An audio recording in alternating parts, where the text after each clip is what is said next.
Here's a question for you. If you're practicing self-defense and it takes years for you to master, is it really self-defense or is it more of a sport? I'm sure you've definitely seen some serious-faced dude on social media who stabs a mannequin while slapping himself rapidly, and then he explains in just 5 short years, you can learn the same secret deadly techniques.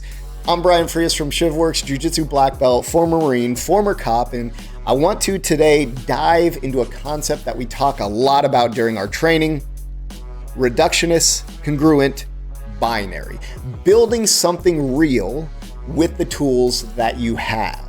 You've probably heard the phrase, it's just another tool in the toolbox. And maybe you've said that during an intro to a course or something like that, but basically it's a reference to collecting techniques, tools, or tactics that you can then use later down the road. Craig brings this up during our courses, and he tells everyone, at some point, you need to stop collecting tools and actually fucking build something.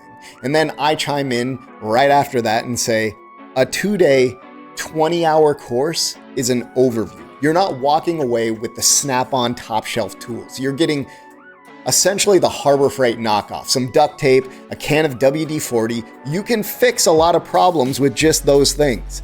It's our way of saying that you need to narrow your options.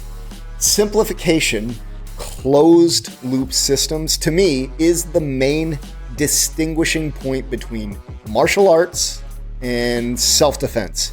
In a sport like Brazilian Jiu-Jitsu, you're always hunting for the new technique or a counter for a very specific situation. But in self-defense, your goal is to limit your techniques to a handful that can accomplish a whole lot of stuff. To get a bit more academic, this approach is best described or expressed within Hicks Law, which says the time it takes to make a decision increases with the number of choices you have. And to put it simply, the more tools you have, the harder it is to pick the one that works. And notice I said the one that works, not the best option, one that gets the job done. At Shivworks, we apply this approach to our training, defining it as being reductive, congruent, and binary. Reductive, we strip away complexity. Congruent, what's left should work together as a cohesive system and solve a wide range of problems. Binary, it's option A or it's option B.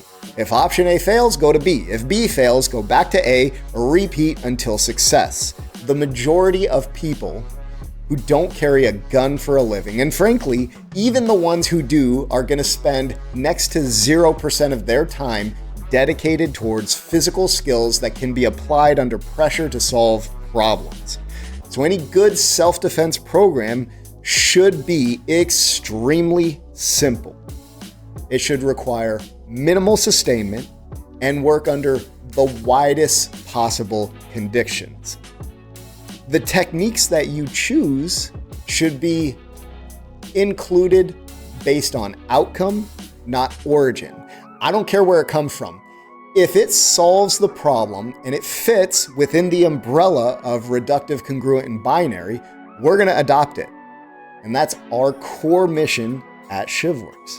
We take someone from zero to making it home in a single weekend with the most simplified system that we can possibly provide. We know what works, and we know what can be learned in a short amount of time, because at the end of every training day, we test the curriculum as hard as safely possible. We get people with all kinds of experience attending the course. Guys who have no experience, guys who have a ton of experience. A few months ago, we had former Green Beret Evan Preparius, and if I'm saying your name wrong, I'm sorry. He attended Edge Weapons Overview. He's got a ton of combat experience, years of training in various martial arts, and he's definitely been to countless training courses. And after the class, he asked if he could submit a couple short review pieces. In the first one, he described coming to our course with Hicks Law at the forefront of his mind, and he found our curriculum lined up perfectly with it. So I featured that piece in this week's newsletter. Our newsletter is sent out every Wednesday. If you want to get on that list, visit shivworks.com. You can find our schedule, find our knives, and hopefully you can use all that to build something that actually works. Thanks for tuning in. Follow us on our social medias. Let me know what you think in the comment section, and I'll see you next time.